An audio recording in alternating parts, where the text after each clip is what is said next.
대방열림과 함께하는 가장 확실한 영양사 합격의 길. 영양사 강의 진행 20여 년 이상, 수많은 합격생들이 추천하는 영양사 특강, 5인의 영양사 합격 전문 교수팀, 20여 년 이상 꾸준히 보완되어 온 강의용 교재. 유사상호를 주의하세요. 대방열림.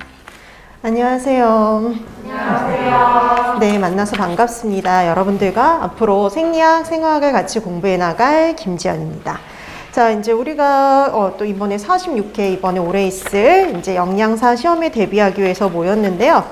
자, 우리가 이제 생리학, 생화학은 여러분들이 학부 시절에 다 공부는 다 해보셨던 과목이긴 해요. 그쵸?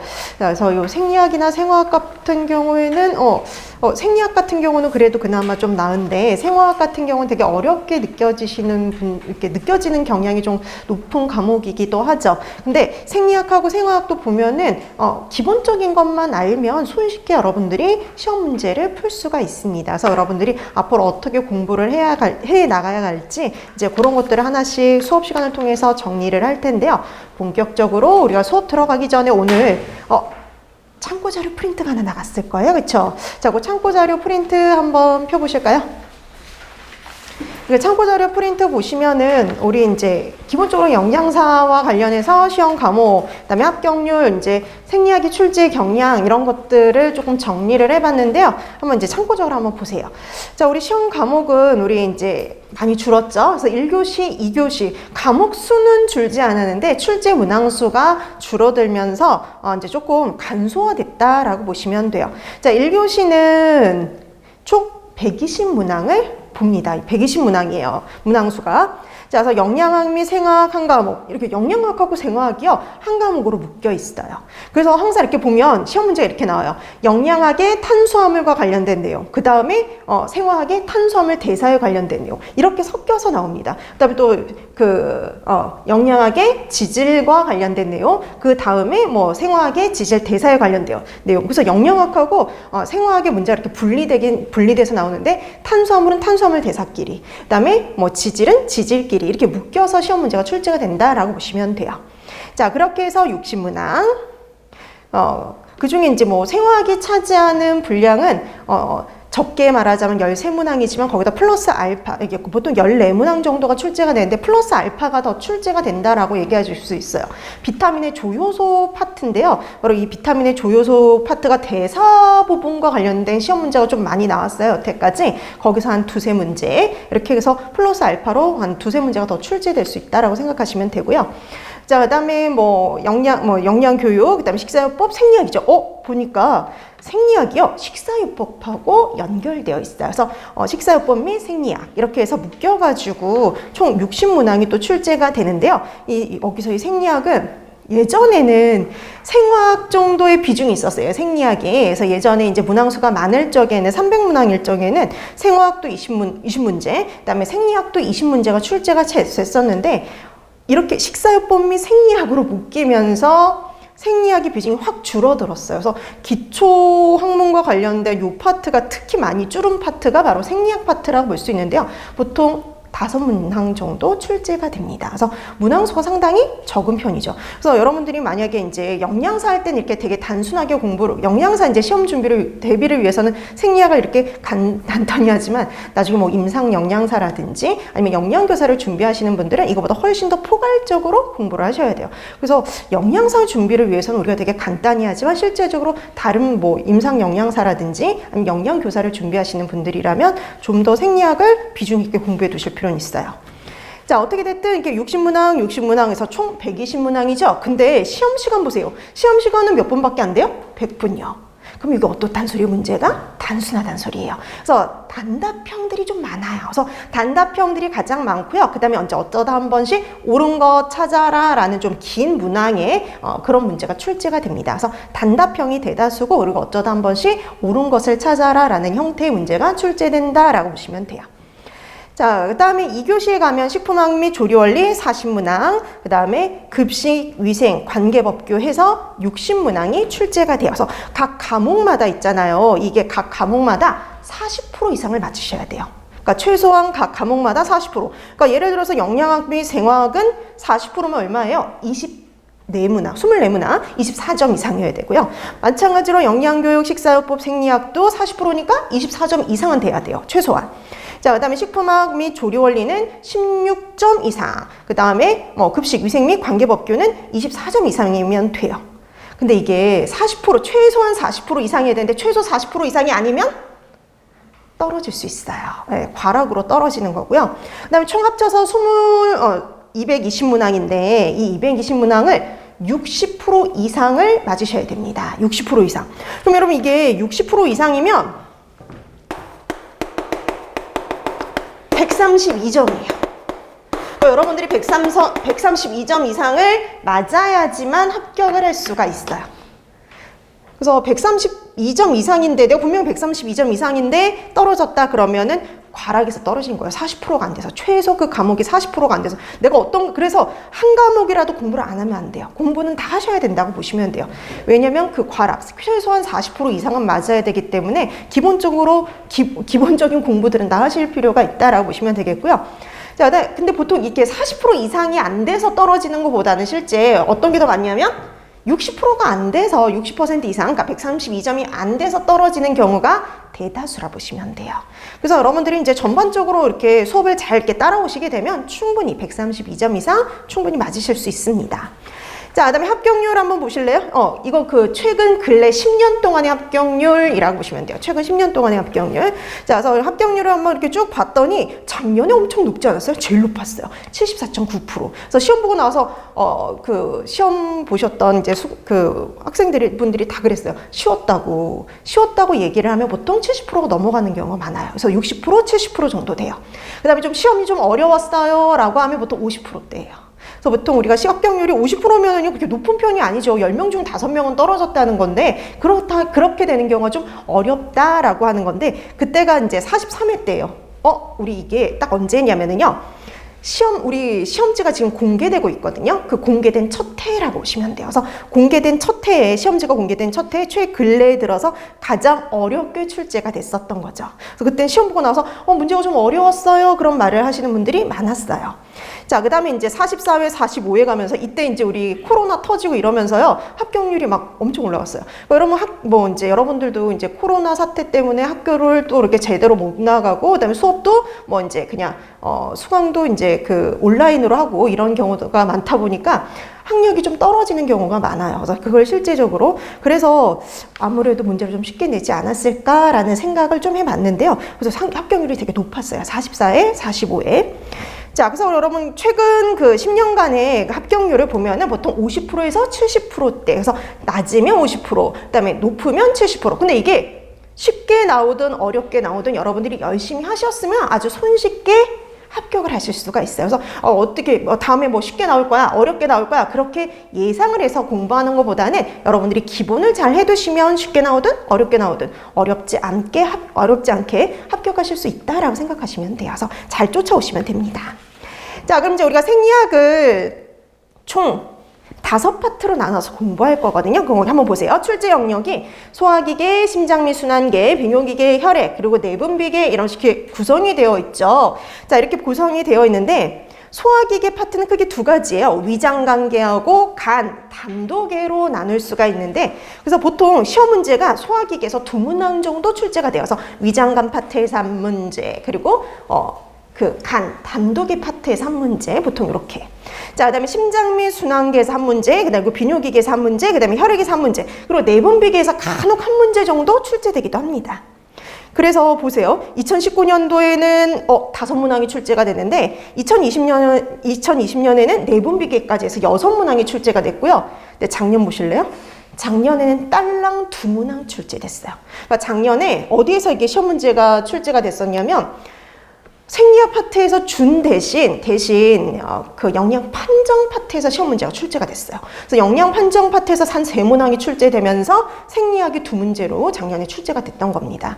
자, 그래서 이게 항상 이렇게 다른 과목들은 정말 딱 정해져 있어요. 다른 과목은 다 14문항, 15문항 이렇게 딱 거의 정해져 있는데 생리학 파트는 조금 그러니까 지금 계속 출제되면서 변동사항이 계속 발생한다라고 보시면 돼서 최고로 많게는 6문항, 적게는 몇 문항 문항이에요? 두 문항 이렇게 출제가 될 수 있다라고 참고해 두시면 돼요. 그러니까 보통 이제 그냥 이렇게 생각하시면 돼요. 소화기계에서 한 두 문항, 그 다음에 순환계에서 한 문항, 그 다음에 비뇨기계 하나, 그 다음에 혈액에서 한 문항. 보통 요 정도 출제되는구나 라고 보시면 되고요. 플러스 알파로 내분비계에서도 출제될 수 있다라고 감안해 두시면 되는 거죠.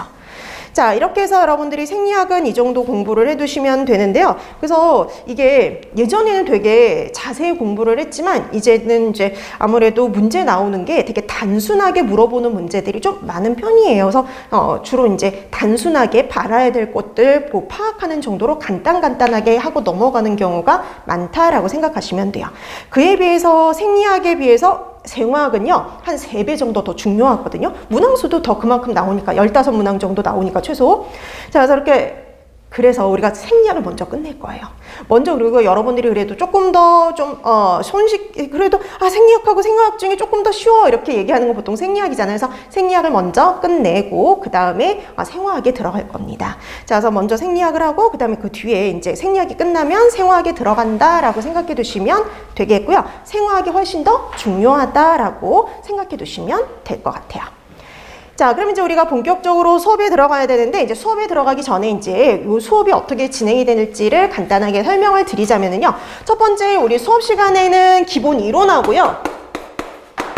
이와 관련된 문제를 같이 풀어볼 거예요. 우리가 기본 이론을 하고 그 시간에 바로 문제를 풀어보게 되면 이런 이론이 접목이 돼서 어떻게 시험 문제가 출제가 되는지 그런 것들을 파악하기도 하고 복습할 수도 있기 때문에 보통 우리가 그 수업 시간 내에 이론과 그와 관련된 문제를 같이 풀어볼 거예요. 자, 그 다음에 여러분들이 제일 중요한 건 집에 가서 복습하는 거라고 보시면 돼요. 오늘 공부한 내용은 그날 바로 가서 복습을 해서 정리를 해두시면 돼요. 간단하게 정리해두기. 그래서 이렇게 정리해두시면 되고요. 그 다음에 여러분들이 복습할 수 있는 기회를 한 번 더 드립니다. 그래서 다음 주부터는 프린트물이 하나 또 나갈 거예요. 그 프린트물은 바로 뭐냐면 여러분들이 복습할 수 있는 프린트물을 나눠드립니다. 이 복습 프린트물은 문제로 구성이 되어 있어요. 그래서 지난 시간에 여러분들이 공부했던 내용을 문제를 통해서 보통 이제 한 15문제에서 20문제 정도 되는데 그 정도의 문제를 풀어가지고 여러분들이 지난 시간에 공부했던 걸 다시 한번 복습할 기회를 드릴 거예요. 그래서 여러분들이 되도록 조금 일찍 나와가지고 이게 문제가 되게 길지는 않기 때문에 10분 내에 다 풀 수가 있거든요. 그래서 10분 정도 일찍 나와가지고 여러분들이 문제를 먼저 풀어두시면 좋을 것 같아요. 되도록이면 책 보지 말고 내가 어느 정도 기억을 하고 있는지 여러분들이 얼마 정도 이렇게 정리가 되었는지를 한번 확인해보는 그 테스트 시간이라고 생각하시면 될 것 같아요. 그래서 되도록이면 본인의 실력으로 풀어가지고 내가 알고 있는 거, 모르고 있는 걸 다시 한번 검토해 두시면 좋을 것 같습니다. 그 다음에 이제 그 인터넷으로 이제 강의를 수강하시는 분들은요, 동영상 강의를 수강하시는 분들은 학습 자료실에 있으니까 학습 자료실에서 미리 항상 출력을 해서 그 다음에 수업 진도를 나가시면 돼요. 자, 이렇게 해서 복습 프린트물을 통해서 복습하는 거 제일 중요한 게 바로 이거라고 생각하시면 됩니다. 그래서 수업은 이렇게 진행이 되고요. 그 다음에 이제 여러분들이 또 활용할 수 있는 게 영양만점, 위생만점 카페예요. 이 영양만점, 위생만점 이 카페에 들어가면 여러 가지 자료들이 있어요. 여러 가지 자료들이 올려져 있기 때문에 여러분들이 또 그걸 통해서 복습할 수 있는 기회도 있고 공부하는데 도움이 되실 수 있고요. 그 다음에 여기 또 합격 수기 같은 것들이 있어요. 그래서 미리 이제 그 앞전에 이제 그 합격하신 분들은 어떻게 공부를 했는지 합격 수기도 한번 읽어보시면 도움이 될 것 같습니다. 자, 그래서 이런 것들도 충분히 활용하면 여러분들이 도움이 되실 수 있으니까요. 이런 것들을 활용해 주시면 좋을 것 같아요. 자, 그럼 이제 오늘은 첫 시간이니까 생리학 이제 들어가는데요. 차례 보니까 오늘 그 생리학 차례 보세요. 거기 차례 보니까 우리 아까 해야 된다는 5가지 말고 하나가 더 있죠. 인체의 구성. 그래서 인체의 구성은 시험 문제 파트에 나오는 건 아니고요. 우리가 생리학에서 앞으로 공부할 내용이 이런 거예요 라고 설명하는 파트라고 생각하시면 될 것 같아요. 자, 그래서 오늘은 첫 시간 인체의 구성부터 들어가도록 하는데요. 거기 인체의 구성 보시면 1페이지 인체의 구성 보면은 이거는 이제 여기는 이제 여러분들이 앞으로 공부할 생리학에 대해서 간단히 설명을 하고 있는데요. 자, 인체를 구성하는 거, 인체의 구성. 그래서 여러분 인체를 구성하는 가장 구조적이고 기능적 기본 단위가 되는 게 바로 뭐냐면은요. 세포라고 보시면 돼요. 생명체를 구성하는 가장 기본이 되는 단위가 세포예요. 그러니까 사람뿐만 아니라 동물, 식물 이런 생명체를 구성하는 가장 기본적인 단위가 되는 거, 기본 단위가 되는 게 바로 세포다라고 보시면 되고요. 사람도 세포로 구성이 되어 있어요. 그래서 사람도 한 60조에서 한 100조 정도의 세포로 구성이 되어 있어요. 근데 이런 세포들 중에 형태라든지 기능이 같은 애들끼리 모여요. 이렇게 형태나 기능이 같은 애들이 모여서 뭘 만드냐? 조직을 만듭니다. 조직, 티슈. 조직을 만들어요. 이런 조직에는요, 상피 조직도 있고, 결합 조직도 있고, 그리고 근육 조직도 있고, 그리고 신경 조직도 있어요. 자, 조직에 크게 4가지 조직이 있습니다. 상피 조직은요, 상피, 가장 바깥을 둘러싸고 있는 피부 조직들이에요. 그래서 우리가 대표적으로 피부, 체표면이라든지, 그다음에 우리 내부에 장기들 있잖아요. 이 장기를 둘러싸고 있는 애들도 있어요. 그런 애들은 내장벽, 가장 바깥에 있는 내장벽, 체표면 이런 애들이 바로 상피 조직, 그러니까 피부와 같은 조직 이렇게 생각하시면 돼요. 자, 그다음에 결합 조직이라는 게 있죠. 여러분, 이 결합 조직이라는 건 어떤 조직이냐면요, 우리가 조직이나 기관을 연결해 준다든지 채워 넣는다든지 둘러싸고 있는 조직을 의미를 해요. 그래서 대표적으로 뭐 콜라겐, 엘라스틴, 뼈, 연골 이런 애들. 근데 여러분, 혈액도 여기에 들어가요. 혈액은 혈관을 채우고 있는 거죠. 그래서 혈관을 채우고 있는 조직이다. 그래서 혈액도 결합 조직에 들어갑니다. 알고 봤더니 혈액이 대표적인 결합 조직이에요. 자, 그 다음에 근육 조직은 말 그대로 근육, 신경 조직은 말 그대로 신경인데요. 여러분, 근육 조직에서 앞으로 엄청 나올 단어들이 있어요. 2가지 단어 구분하기. 자, 수익은, 불수익은. 2가지 단어를 구분하는 거. 그래서 우리 앞으로 이제 계속 공부하면서 수익은이라는 단어도 나올 거고요. 불수익은이라는 단어가 나올 건데, 수익은과 불수익은의 차이는 뭐냐면요. 수익은은요, 내 의지대로 움직일 수 있는 근육이에요. 내 마음대로. 그러니까 여러분, 이렇게 팔다리에 붙어있는 근육들은 어때요? 내 마음대로 움직일 수 있죠. 이런 게 수익은. 그래서 우리가 거기 옆에 골격근이라고 되어 있죠. 팔다리에 붙어있는, 뼈에 붙어있는 이런 근육들은요, 내 마음대로 움직일 수 있는 근육이에요. 자, 근데 앞에 불이 붙었어요. 불. 자, 그럼 이거는 내 의지대로 움직일 수 없는 조직. 이렇게 생각하면 돼요. 내 의지대로 움직일 수 없는 건 불수익은. 이렇게 얘기를 하는 거죠. 그럼 여러분, 불수익은 그러면 내 의지대로 움직일 수 없는 조직. 이렇게 생각하시면 돼요. 그럼 여러분 생각해 보세요. 심장에 있는 근육. 심장에 있는 근육은 내 마음대로 움직일 수가 없죠. 그럼 걔네들은 뭐예요? 불수익근이에요. 그 다음에 여러분, 내부에 있는 장기들 생각해보세요. 위, 소장, 대장 이런 애들도 근육으로 되어 있는데 위나 소장이나 대장 내 마음대로 움직일 수가 없죠. 그럼 이런 내장근들도 다 뭐에 해당이 되는 거예요? 불수익근에 해당이 되는 거죠. 자, 그런 식으로 여러분들이 수익은, 불수익은이라는 단어를 알아두시면 됩니다. 자, 그 다음에 이런 조직들이 모여요. 이런 조직들이 모입니다. 그래서 상피, 결합, 근육, 신경 조직 이런 조직들이 모여서 기관을 만들어요. 기관? 그럼 기관이 뭘까? 여러분, 이런 애들이 기관이에요. 식도, 입, 식도, 위, 아이고, 소장, 대장 이런 애들이 기관이에요. 이런 애들을 가지고 우리가 기관이라고 얘기를 하거든요. 그럼 여러분들 봤더니 입, 식도, 위, 소장, 대장, 항문 뭐 이런 애들 다 뭐와 관련된 것들이에요? 소화와 관련된 것들이죠. 이런 소화와 관련된 애들끼리 또 묶어서 뭐라 그러냐? 소화기, 개 이런 식으로 얘기를 해요. 그래서 이런 기관들이 모여서 뭘 만드냐면요. 개를 만들어요. 개. 그 다음에 호흡과 관련된 기관들은 모여서 호흡기계. 그 다음에 혈액순환과 관련된 기관들은 모여서 순환기계. 이렇게 기계들을 형성을 하고요. 이런 소화기계, 순환기계, 호흡기계, 비뇨기계, 근육계, 신경계, 감각기계 이런 애들이 모여서 사람의 신체를 구성하는 거죠. 그래서 여러분들이 학교 다닐 적에 대학교 시절에 이제 공부하실 때 생리학에서 이런 우리 신체를 구성하는 기계들에 대해서, 개들에 대해서 공부를 했어요. 그래서 소화기계부터 해서 뭐 비뇨기계, 순환기계, 호흡기계 다 공부를 아마 하셨을 거예요. 근데 영양사 시험에선 그 중에 일부만 공부하시면 된다는 거죠. 그래서 소화기계, 순환기계, 비뇨기계, 혈액, 그 다음에 뭐 내분비계 정도 이렇게 요 정도 봐두시면 돼요. 그러니까 예전에 20문항 정도 출제됐을 적에는요, 생식기계를 빼고 모든 파트에서 시험 문제가 출제가 됐었어요. 근데 이제 문항수가 확 줄어들면서 공부할 파트가 좀 줄어들었다라고 생각하시면 될 것 같습니다. 자, 그래서 생리학은요, 우리 몸을 구성하는 기관들이 각각 어떤 역할을 담당하는지 그걸 공부하는 게 바로 생리학이다, 이렇게 생각하시면 될 것 같아요. 자, 오늘 첫 시간에는 제일 중요한 뭐부터 나가느냐? 소화기계부터요. 그래서 여러분, 다른 데는 뭐 한 문항 정도 출제가 되는데 소화기계에서만 한 2문항이 출제가 된다 그랬죠. 그래서 제일 중요한 파트, 생리학에서 제일 중요한 파트, 그나마 제일 중요한 파트는 소화기계라고 생각하시면 될 것 같아요. 자, 그럼 이제 소화기계 하나씩 들어가는데요.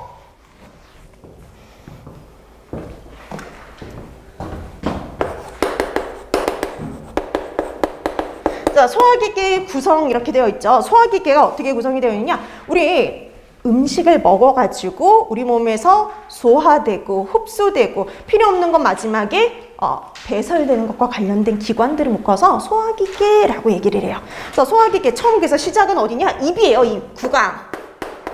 그래서 입에서 그 다음에 어디를 거치냐면 인두를 거쳐서 식도로 넘어가고요. 자, 그 다음에 식도로 넘어온 다음에 그 다음에 어디로 이르냐면 위로 도달하겠죠. 위. 그 다음에 소장, 대장. 그래서 위, 소장, 대장을 거치면서 소화되고 흡수가 돼요. 그래서 소화되고 필요한 물질은 흡수되고 필요 없는 것들, 찌꺼기들은 어디예요? 항문을 통해서 배설이 되죠. 그래서 소화기계 구성이 이렇다라고 보시면 되는 겁니다. 근데 우리가 이제 좀 이따 뒤에 가서 또 공부하겠지만 소장은 다시 12지장, 공장, 회장으로 구성이 되어 있어요. 그래서 소장은 12장, 공장, 회장으로 구성되어 있다라고 보시면 됩니다. 순서도요, 12지장, 공장, 회장의 순서예요. 자, 그 다음에 대장은요, 결장과 직장으로 구성이 되어 있습니다. 그래서 이렇게 되어 있어요. 그래서 대장은 결장, 직장, 그 다음에 항문으로 이어져 있는 거예요. 그 다음에 옆에 따로 있는 게 하나 또 있어요. 맹장이요. 우리가 일명 맹장이라고 부르는 이 파트도 대장의 일부다라고 보시면 됩니다. 자, 근데 이 결장, 결장, 직장, 맹장 이런 식으로 구성이 되어 있어요. 그래서 우리가 이렇게 소장, 대장 얘기하지만 소장도 다시 세분화되고요. 그다음에 대장도 다시 이렇게 세분화될 수 있다라고 생각하시면 될 것 같아요. 자, 그 다음에 여러분 거기 보면 소화관의 구조라고 나와 있죠. 자, 우리가 먼저 소화관에 대해서 한번 쭉 공부를 할 건데요.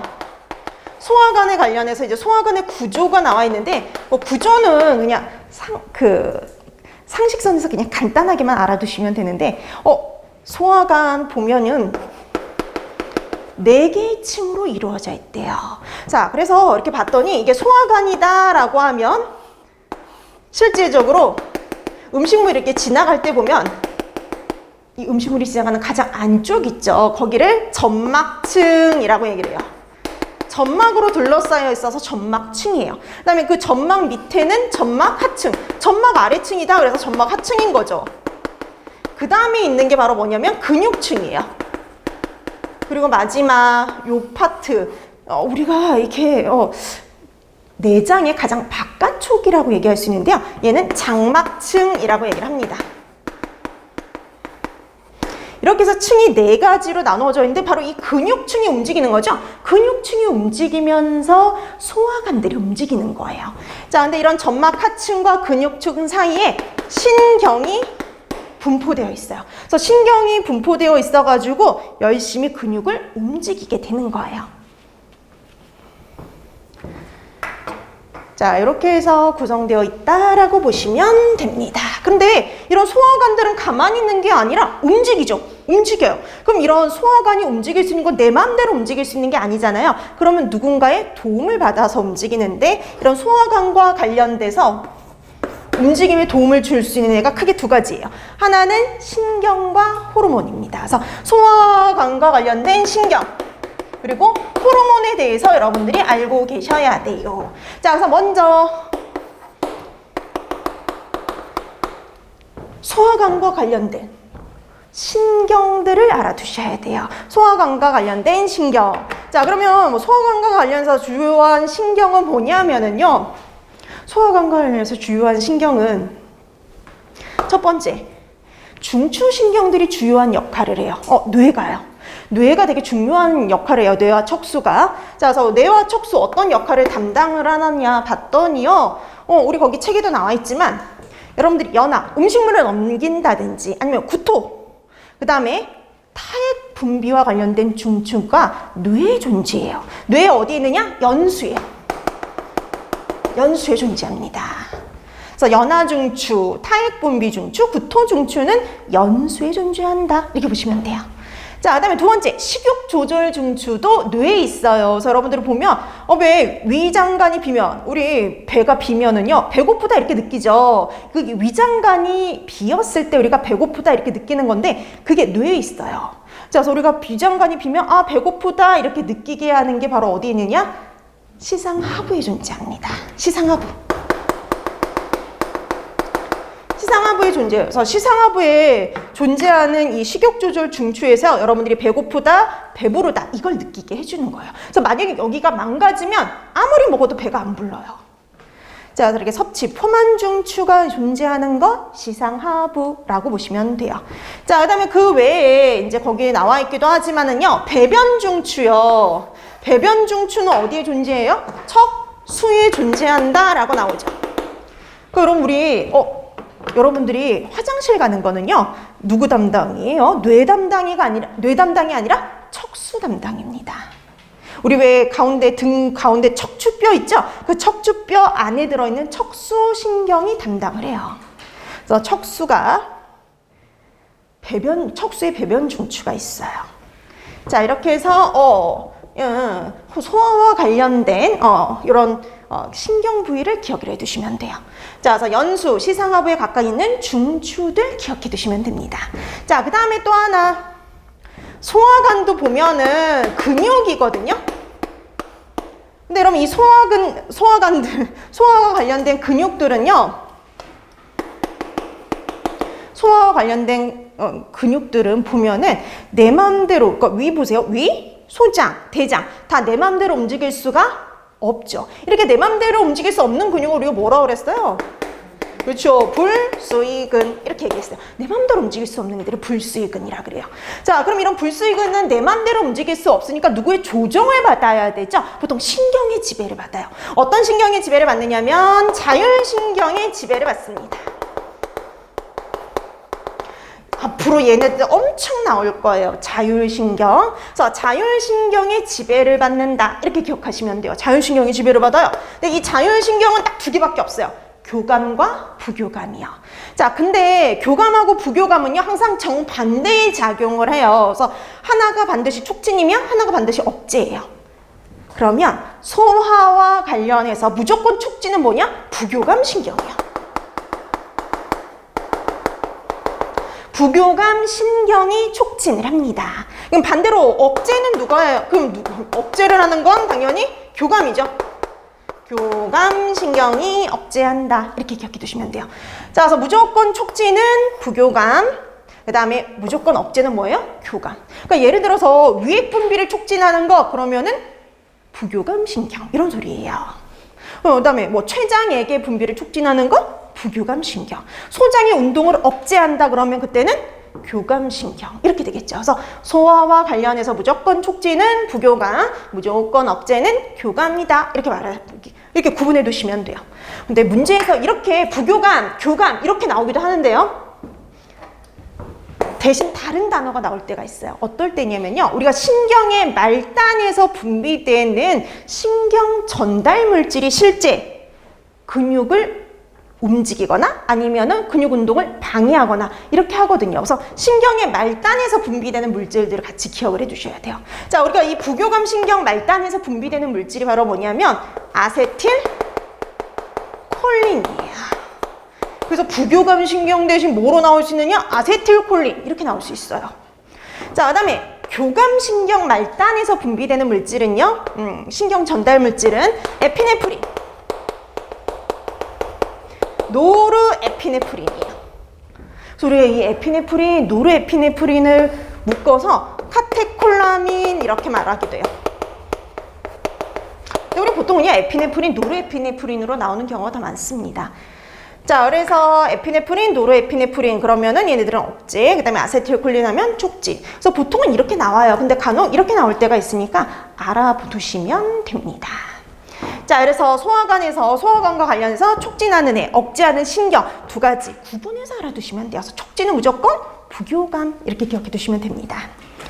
자, 그 다음에 이제 신경과 관련된 걸 봤으니까 두 번째 뭘 봐야 되느냐? 호르몬이 영향을 줘요. 호르몬이. 둘 중에 더 중요한 거 호르몬이에요. 호르몬. 호르몬은 잊을만 하면 한 번씩 시험 문제가 출제가 됩니다. 그래서 작년에도 여기서 시험 문제가 출제가 됐어요.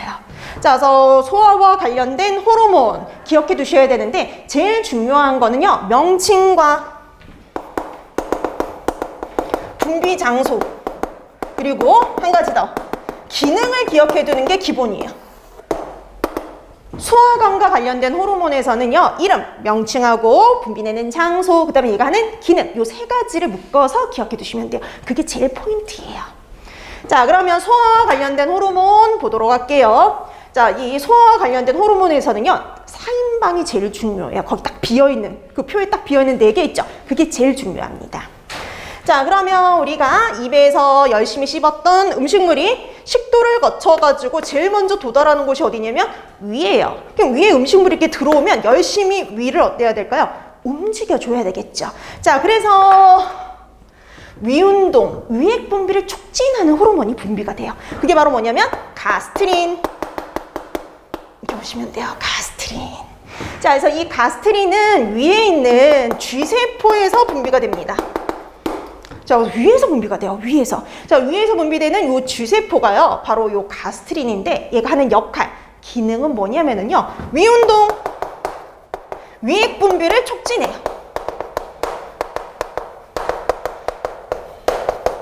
자, 그래서 위운동, 위액 분비를 촉진하는 호르몬이 바로 가스트린 이렇게 보시면 돼요. 그래서 이게 작년에도 시험 문제가 나왔잖아요. 근데 이게 3년 전에도 나왔던 시험 문제예요. 그러니까 이게 비슷하게 해서, 그러니까 그때는 그냥 위액 분비를 촉진하는 호르몬이 뭐냐? 이런 식으로 시험 문제가 출제가 됐었거든요. 근데 이제 작년에는 위운동, 위액 분비를 촉진하는 호르몬은 이렇게 나왔죠. 비슷한 문제예요. 그쵸? 답은 똑같은데, 약간 이제 문제만 조금 이제 차이가 있는 거죠. 자, 그래서 위운동, 위액 분비를 촉진하는 호르몬, 그러면 가스트린. 이렇게 보시면 돼요. 자, 그 다음에 참고적으로 여러분 우리 책에 보면, 표에 보면은 한 가지가 더 있죠. 위액 분비, 그러니까 이 호르몬의 분비를 자극하는 물질. 이렇게 되어 있죠. 위에 가스트린의 분비를 자극하는 물질. 아까 제가 뭐라 그랬어요? 위에 음식물이 들어왔을 때 자극된다, 분비된다 그랬었죠. 그래서 위에 이렇게 음식물이 들어왔을 때. 그 다음에 또 하나 미주신경이래요. 미주신경이 가스트린의 분비를 촉진한대요. 네, 그럼 이게 미주신경이요. 부교감신경이에요. 부교감신경. 그러니까 여러분 이 미주신경, 우리 항상 촉진은 무조건 뭐라 그랬어요? 부교감이라고 했잖아요. 그래서 가스트린의 분비를 촉진하는 신경도 부교감, 미주신경이다 라고 봐두시면 됩니다. 자, 그러면 가스트린, 요 위에서 분비되는 가스트린에 의해서 위운동, 위액 분비를 촉진해요. 위액 분비하고, 그 다음에 위를 열심히 움직여주는 게 바로 가스트린의 역할입니다. 근데 여러분, 위가요, 되게 작아요. 짧아요. 그러니까 이게 바로 이렇게 금방 섞이다 보니까 금방 어디로 넘어가 버리냐? 12지장으로 넘어가 버릴 수 있어요. 그러면 문제가 생겨요. 아직 덜 소화가 됐는데 넘어가 버리면 안 되잖아요. 그래서 충분히 위에 머무를 시간을 줘야 되겠죠. 그래서 분비되는 호르몬이 있어요. 그게 바로 뭐냐면 엔테로가스트론. 엔테로가스트론이 하는 역할은요. 우선 분비되는 장소는 12지장이에요. 엔테로가스트론은 12지장에서 분비가 되고요. 얘는 반대로 위 배출을 억제, 위 배출을 조절하는 호르몬이다. 그래서 얘는 위운동을 억제하는 호르몬입니다. 여러분 거기 책에는 위 연동을 억제한다 이렇게 되어 있죠. 연동이 운동이에요. 연동. 그 연동 운동을 억제를 해서 좀 더 위에 머무를 수 있도록 도와주는 거예요. 여기서 배출되는 걸 조금 늦춰주는 호르몬이라고 보시면 돼요. 자, 그래서 엔테로가스트론이 하는 역할은 위운동을 억제하는 호르몬 정반대죠. 그래서 이 문제도 나온 적이 있어요. 위운동을 억제하는 호르몬이 누구냐? 이런 식으로 시험 문제가 출제가 된 적이 있습니다. 엔테로가스테론이에요. 자, 그러면 엔테로가스테론에 의해서 충분히 위에 머물렀어요. 충분히 위에 머무른 다음에 잘 섞여서 미지배 상태로 12장으로 이제 넘어가요. 이제 문제는 뭐냐? 여러분, 위는 강한 뭘 띠고 있냐면 산성을 띠고 있잖아요. 근데 이렇게 강한 산성 물질이 12장으로 넘으면 문제가 생기겠죠. 그래서 이 산성을 뭐 해야 되느냐? 중화시켜줘야 돼요. 자, 그걸 중화시키기 위해서 분비되는 호르몬 세크레틴. 세크레틴이 분비되는 장소도 12지장입니다. 자, 12장에서 분비되는 이 세크레틴이 하는 역할은 간단해요. 알칼리성 최액. 알칼리성 최액의 분비를 촉진해요. 그러니까 우리가 중화시키기 위해서 알칼리성 물질의 분비를 촉진하는데 그 알칼리성 물질의 대표가 누구냐? 최액, 최장액이요. 최장액. 그래서 최장액의 분비를 촉진하는 호르몬인 거예요. 그래서 이렇게 최장액의 분비를 촉진해서요, 알칼리성 산성 물질을 알칼리성인 최장액으로 중화를 시켜줘요. 자, 그러면 세크레틴에 의해서 이제 미즙이 중화가 됐어요. 그럼 본격적으로 얘를 또 뭐 해야 될까요? 소화시켜야 되겠죠? 자, 소화를 잘 돕게 하기 위해서 분비되는 호르몬이 바로 콜레시스토키닌. 콜레시스토키닌 CCK예요. 얘가 분비되는 장소도 12지장입니다. 그래서 12장에서 분비되는 콜레시스토키닌이 하는 역할은요, 얘도 최장액인데 소화 요소가 풍부한, 소화 요소가 많은 최액의 분비를 촉진하는 호르몬이에요. 그래서 얘는 아까는 알칼리성을 띠고 있는 최장액의 분비를 촉진하는 게 세크레틴이었잖아요. 근데 이번에는 소화 요소가 되게 풍부한 최장액의 분비를 촉진하는 건 콜레시스토킨입니다. 그 다음 한 가지 더. 우리가 이 지방을 소화시키려면 꼭 필요한 물질이 있어요. 담즙이요. 자, 그래서 담즙의 분비를 또 촉진하는 건 콜레시스토키닌, 이렇게 보시면 돼요. 그래서 콜레시스토킨은 소화 요소가 풍부한 최장액하고 담즙의 분비를 촉진하는 호르몬입니다. 그래서 이 콜레시스토키닌도 여러 번 시험 문제에 출제가 된 적이 있어요. 그래서 항상 담낭을 수축시켜서 담즙의 분비를 촉진하는 호르몬이 뭐냐? 이런 형태로 여러 번 출제가 됐습니다. 그래서 담즙의 분비를 촉진하는 호르몬, 그럼 뭐예요? 콜레시스토키닌. 이렇게 기억해 두시면 됩니다. 자, 이렇게 해서 요 4인방이 가장 중요한 호르몬들, 이렇게 보시면 돼요. 자, 요 4인방이 분비되는 장소 그리고 하는 기능 구분해서 알아두시는데요. 여러분, 분비되는 장소 보세요. 가스트림만 위에요. 가스트림만 위에서 분비되고 나머지는 다 어디서 분비돼요? 12지장. 그렇죠. 그래서 이 가스트림만 위고 나머지는 다 12지장이구나. 이렇게 구분해 두시면 돼요. 자, 그다음에 기타 그 외의 것들 한번 또 보실래요? 기타 그 외의 것들. 자, 우리 아까 콜레시스토킨에 의해서요, 잘 소화가 됐어요. 도움을 받아서 소화가 됐어요. 그 췌장액이라든지 담즙의 분비를 통해 가지고 소화가 잘 됐어요. 자, 그다음에 흡수가 돼야 되죠. 이런 흡수를 도와주는 호르몬이 바로 빌리킨이에요. 소장에서 이렇게 분비되는 빌리킨은요, 소장 점막에 있는 육모의 운동을 촉진합니다. 여러분, 소장 점막은요, 되게 특이해요. 여러분, 소장에서 대부분의 소화와 흡수가 일어나는데 흡수가 잘 일어나기 위해서 무수한 주름, 되게 쭈글쭈글해요. 표면적을 넓히기 위해서 되게 주름도 많고요, 소장은. 그 다음에 이렇게 밋밋한 것보다 이렇게 육모가 있으면요, 닿는 면적이 훨씬 더 어떠냐면 많아지죠. 그래서 무수한 주름과 육모로 덮여 있거든요.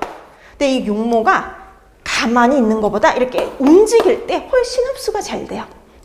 그래서 이런 육모의 운동을 촉진하는 게 바로 빌리킨인, 이렇게 보시면 돼요. 자, 그다음에 우리가 장액도 분비가 되는데 이런 장액의 분비를 촉진하는 호르몬은 엔테로크리닌, 이렇게 보시면 됩니다. 자, 그래서 얘네들은 그냥 참고적으로 봐두시면 돼요. 빌리킨인, 엔테로크리닌. 얘네들을 대한 뭐 이렇게 물어보는 문제는 안 나오는데요. 간혹 보기로 나오긴 합니다. 그래서 참고적으로 이런 이름들도 있구나라는 정도 파악하고 넘어가시면 돼요. 자, 그래서 빌리킨인, 엔테로크리닌, 얘네들도 소화와 관련된 호르몬들, 이렇게 생각하시면 될 것 같아요. 그 정도만 봐두시면 돼요. 그 다음에 그 앞에 있는 네 가지는 확실하게 분비되는 장소, 그 다음에 하는 기능, 요거 연결해서 파악해 두시면 되는 겁니다. 자, 그래서 소화와 관련해서 위장관과 관련해서 중요한 한 가지 했어요. 바로 국소 호르몬들, 소화와 관련된 호르몬들 요거 잘 기억해 두시면 됩니다. 자, 그 다음에 이제 우리가 본격적으로 소화기계의 구성에 대해서 들어가는데요. 우리 입부터 하는 거죠. 그래서 구강이 나와 있어요. 그렇죠? 입, 구강. 자, 구강과 관련해서는 우리가 입에서는요, 타액이 분비가 되죠. 침. 그렇죠? 우리 침이 분비되는데, 침은 하루에 1에서 한 1.5리터 정도 분비가 돼요. 꽤 되죠. 근데 여기와 관련해서 기억할 건 딱 하나요. 이 침에 들어있는 소화효소요. 자, 침에는 딱 하나의 소화효소만 기억해 주시면 되는데요. 푸티알린이라는 게 들어있습니다. 근데 이 푸티알린이 뭐냐면 아밀라제 일종이라고 보시면 돼요. 여러분, 아밀라제 뭐 분해하는 효소예요? 탄수화물을 분해하는 효소죠. 그래서 여러분들이 구강에선 딱 하나 이거 기억하시면 돼요. 자, 구강의 타액에는 뭐가 있다? 푸티알린이 있고 탄수화물을 분해하는 효소다. 이 정도 기억해 두시면 충분합니다. 그러니까 문항수가 많이 줄다 보니까요, 되게 자세하게 막 그 구강에 대해서 무슨 저작작용 이런 것들이 다 나오진 않아요, 이제는. 그래서 그냥 간단하게 중요한 포인트만 잡아서 기억해 두시면 되는데요. 그래서 이 타액에서는 푸티알린이라는 효소가 있어서 탄수화물을 분해한다라는 소리, 그거 기억하시면 돼요. 그래서 우리 왜 밥 있잖아요. 밥을 계속 씹으면 이 푸티알린 때문에 분해가 되어서 밥에서 무슨 맛이 나요? 단맛이 나잖아요. 그렇죠? 메가당이 되면서. 자, 그래서 이렇게 푸티알린, 탄수화물을 분해하는 효소 요 정도 기억해 두시면 충분합니다. 자, 그 다음에 위 나오죠. 위. 자, 세 번째 위 나오는데 위서부터는 이제 공부할 게 많아요. 위장관계에서 제일 또 많이 나오는 파트가 위예요. 위. 위와 관련해서는 그럼 제일 중요한 게 바로 뭐냐? 위선이에요. 위선과 위액 성분이 가장 중요합니다. 자, 그래서 위와 관련해서 제일 먼저 할 거 위선과 위선과 위액 성분 이걸 같이 볼 거예요. 위선과 위액 성분. 자, 여러분 이렇게 뒤에 선이라 붙어 있는 애 있죠? 선이라고 붙어 있는 건 뭔가 분비되는 장소라고 보시면 돼요. 분비 장소. 앞으로 우리가 선 붙어 있는 애들 나와요. 내분비선 이것처럼 내분비선, 위선, 장선 이것처럼 선이 붙어 있으면 뭔가 분비되는 장소다 이렇게 생각하시면 돼요. 자, 그러면 위선 네 가지 정도를 기억해 두시면 되는데요. 위선에는 벽세포가 있고요. 그 다음에 두 번째 주세포가 있고요. 그리고 세 번째 경세포 내지는 점액세포라고도 해요. 점액세포가 있고요. 그다음에 마지막 쥐세포가 있습니다. 자, 그래서 여러분들 요 네 가지 정도 봐두시면 돼요. 벽세포, 주세포, 점액세포, 쥐세포 이렇게 네 가지를 파악해 두시면 되는데요. 여기서 각각 또 분비되는 뭐일까요? 물질, 그리고 얘네들이 하는 기능을 알아두시면 돼요. 자, 벽세포에서 분비되는 물질 두 가지가 있습니다. 하나는 HCl, 위산. 뭐 우리가 염산이라고도 하고요. HCl이에요. HCl. 오, 위산이 분비돼요. 강력한 산성을 띠고 있는 HCl, 염산이 분비되죠. 아까 우리가 위산 이렇게 말하기도 하고 염산 이렇게 말하기도 해요. 그 다음에 벽세포에서 분비되는 게 한 개 또 있어요. 내재인자. 내재인자. 뭐 내지는 내인자. 뭐 내재인자, 내지는 내인자라고 하는 물질이 분비가 돼요. 그래서 벽세포에서 분비되는 두 가지 이렇게 기억을 해두시면 됩니다.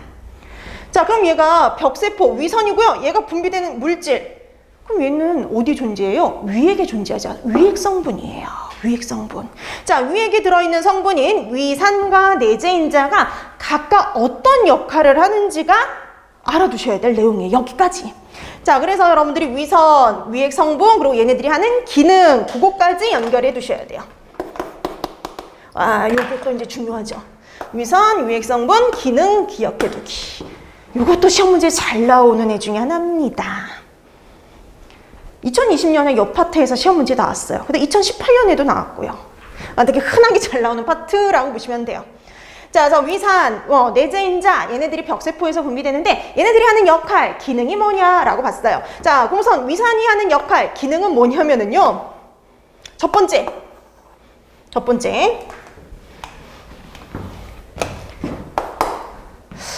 위를 강한 산성으로 만들어줘요. pH 1 내지 2. 위가요, 강력한 산성을 띠고 있어요. pH 1 내지 2 정도의 강력한 산성을 띠는 이유가 바로 HCl, 염산 때문에 그렇죠. 그 다음에 두 번째, 살균이요. 그래서 여러분, 이게 강한 산성을 띠고 있기 때문에 우리가 먹은 음식물들이요, 위를 거치면서 살균이 돼요. 균을 죽인다는 거죠. 말 그대로 세균을 죽이는 살균 작용을 합니다. 자, 그 다음에 세 번째. 이게 제일 중요한데요. 뭐니 해도. 세 번째. 펩시노겐. 프로레닌. 이름 잘 보세요. 이름에 보니까 뒤에 노겐이 붙었어요. 그 다음에 앞에 프로가 붙었어요. 이렇게 뒤에 노겐이 붙었거나 앞에 프로가 붙은 애들, 앞으로 생리학 시간이나 생화학 시간에 꽤 나오거든요. 이런 애들은 아직 능력이 없는 애, 작용 능력이 없는 애예요. 능력이 아직 없는 애, 그러니까 효소로서의 기능을 할 수 없는 애들이야. 기능이 없는 애들. 효소로서의 작용을 할 수 없는 애들. 그래서 앞에 이렇게 프로가 붙거나 뒤에 노겐이 붙으면 아직 능력이 없는 애들, 이렇게 생각하시면 돼요. 자, 그래서 이렇게 펩시노겐, 프로레니처럼 아직 능력이 없는 애들을요, 펩신, 레닌으로요, 활성화시키는 작용을 해주는 게 바로 누구냐? 염산, HCl이다 라고 보시면 돼요. HCl, 염산에 의해서 이렇게 펩신, 레닌으로 활성화가 돼요. 능력 있는 애들로 바뀝니다. 자, 그래서 여러분 이거는 정말 여기서는 되게 다양한 시험 문제가 나온 적이 있어요. 이렇게요. 위산, 염산이 분비되는 장소는, 이렇게 간단한 문제도 시험 문제에 출제가 됐었어요. 위산, 염산이 분비되는 장소는 벽세포. 이렇게 찾는 문제. 자, 그 다음에 이런 문제도 나온 적 있죠. 펩신, 노겐을 펩신으로 활성화시켜주는 물질은, 이렇게 해서 시험 문제가 나온 적도 있어요. 펩신, 노겐을 펩신으로 활성화시키는 거, 염산, 위산이 되는 거죠. 자, 이렇게 해서 여러분들이 분비되는 장소, 그 다음에 하는 기능까지 연결해 주시면 돼요. 자, 그 다음에 두 번째, 내재인자. 벽세포에서 분비되는 또 중요 물질 중에 하나가 바로 뭐냐면 내재인자예요. 근데 여러분, 우리 책에 거기 보니까 내재인자, 거기에 이렇게 되어 있죠. 항빈혈성 내재인자라는 말이 나와 있네요. 빈혈을 막아준대요. 빈혈을 막아주는 물질인 내재인자. 그 이유가 있어요. 이 내재인자가요, 비타민 B12의 흡수를 도와주는 물질이에요. 그러니까 우리가 비타민 B12가 흡수가 되려면 내재인자의 도움이 필요해요. 근데 그 내재인자가 분비되는 장소가 어디예요? 벽세포라고 보시면 돼요. 위에 있는 벽세포에서 분비가 돼요. 그래서 시험 문제 이렇게 나온 적이 있어요.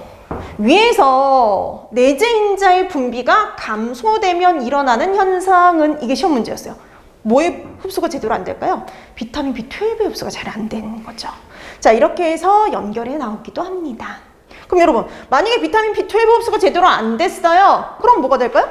비타민 B12가 바로 뭐에 필요하냐면은 적혈구를 만드는데 반드시 필요해요. 그럼 혈액이 제대로 생성이 되지 않으니까 그 다음에는 뭐로 이어질까요? 빈혈로 이어질 수가 있는 거죠. 그 중에서도 아예 적혈구가 생성이 되지 않는 악성 빈혈로 이어질 수 있어요. 그래서 악성 빈혈의 원인 물질이 되는 겁니다. 자, 그래서 빈혈의 원인 물질이 되니까 이게 만약에 흡수가 되지 않으면, 흡수가 줄어들게 되면은 빈혈이 올 수가 있기 때문에 항빈혈성 인자라고 얘기를 하는 거예요. 자, 그래서 비타민 B12의 흡수를 도와주는 내재인자가 분비되는 것도 어디예요? 벽세포라고 기억하시면 돼요. 그래서 이게 식사요법하고 이제 또 이어지는 거죠. 그러니까 우리가 위 절제 수술을 했다든지 위장벽에 문제가 생겼다든지 이랬을 경우에는 누가 제대로 분비되지 않겠어요? 내재인자가 분비되지 않으면 그런 사람들에게서 무슨 증상이 올 수 있어요? 빈혈이 올 수 있다는 소리예요. 이렇게 이어질 수 있어요. 그래서 여러분들이 식사요법을 하기 위해서 반드시 공부해야 되는 과목이 생리학이에요. 자, 이렇게 해서 분비되는 장소 하는 기능 연결해 두시면 될 것 같아요. 자, 자, 그 다음에 주세포. 그럼 주세포에서 분비되는 게요, 바로 펩신, 노겐. 보통 분비될 적에는요, 아직 활성화되지 않은 펩신 노겐의 상태로 분비가 됩니다. 근데 분비가 되고 나서 나중에 누구에 의해서요? HCl에 의해서 펩신으로 활성화되는 거죠. 이렇게 펩신이 되면 얘가 드디어 분해를 해요. 이거 효소입니다. 뭘 분해하는 효소냐? 단백질요. 단백질을 분해하는 효소예요. 그래서 여러분, 이 단백질을 분해하는 효소 우리 몸에 두 가지가 있어요. 펩신과 트립신이 있는데 그 중에 펩신은 어디예요? 위에 있는 성분이에요. 위에 있는 성분. 자, 그 다음에 경세포 내지는 점액세포라고 하죠. 경세포, 점액세포에서 분비되는 물질 뮤신이요. 점액물질인 뮤신이 분비가 됩니다. 그럼 이 뮤신이 하는 역할이 바로 뭐냐면은요, 위장점막을 보호하는 역할이에요. 여러분, 위가 강력한 뭘 띠고 있어요? 산성을 띠고 있잖아요. 그래서 위가 강력한 산성을 띠고 있으니까 보호를 해야 되죠. 그 다음에 여러분, 또 이 펩신오겐이 펩신으로 활성화가 되면 단백질을 또 분해하잖아요. 그러면 위장벽에 자극을 줄 수 있으니까 그런 걸 보호하기 위해서 존재하는 게 바로 뮤신이라고 보시면 돼요. 자, 그래서 위점막을 보호하는 역할을 하는 거 뮤신. 그래서 위점막이 얘가 제대로 보호가 안 되면 우리가 위에 문제가 발생할 수가 있는 거죠. 자, 그래서 이렇게 뮤신, 위점막을 보호하는 역할을 한다라고 보시면 돼요. 그러니까 우리가 위궤양이라든지 뭐 이런 것들을 막아주는 애가 바로 뮤신이라는 물질이라고 보시면 돼요. 자, 그 다음에 마지막 쥐세포라고 되어 있네요. 그래서 위염이라든지 뭐 위궤양 이런 것들을 막아주는 게 바로 뮤신이었고요. 그 다음에 마지막 쥐세포. 여러분, 쥐세포에서 분비되는 거 벌써 알고 있는데 쥐세포에서 분비되는 물질 뭐였을까요? 그치, 우리 아까 나왔던 가스트린요. 그쵸? 가스트린. 야, 이 가스트린이에요. 근데 우리 아까 했던 것 중에 요거를 빼고 먹고 넘어갔네요. 여러분, 거기 앞에 잠깐만 넘겨보실래요? 거기 잠깐. 자, 거기 앞에 그 호르몬 표 보세요. 호르몬 표 보면 옆에 혈액을 통해 운반된다라는 말이 나와 있죠. 그래서 여러분들이 꼭 기억할 거, 호르몬은요, 혈액을 통해서 운반이 돼요. 절대 소화관 내에는 존재하지 않는 물질입니다. 그래서 여러분, 거기에다가 혈액을 통해 운반 이렇게 되어 있잖아요. 혈액을 통해 운반된다는 건 소화관 내에 절대 존재하지 않는다라는 소리예요. 그러니까 혈액을 통해서 운반이 되어가지고 위를 움직이는데 그 소화 효소들을 분비하는데 이런 데에는 영향을 주지만 소화액의 분비를 도와주거나 이런 건 하지만 절대 소화관 내, 만약에 위라든지 소장 이런 데 내에는 절대 존재하지 않아요. 그러니까 그걸 둘러싸고 있는 근육이나 위 점막에는 영향을 주지만 절대 소화관 내에는 존재하지 않는 물질입니다. 자, 그 얘기를 왜 하느냐? 여러분, 가스트린이 하는 역할을 우선 다 알고 계시죠? 자, 가스트린은 위액 분비, 위운동을 촉진해요. 아까 또 했듯이 위액 분비, 특히 위산의 분비, 위산 분비, 위운동을 촉진하는 호르몬이었죠. 나머지는 다 위액 성분들이에요. 근데 절대 요 가스트린 있죠. 요 가스트린은 절대 소화관 내에 존재하지 않습니다. 소화관 내에 존재하지 않아요.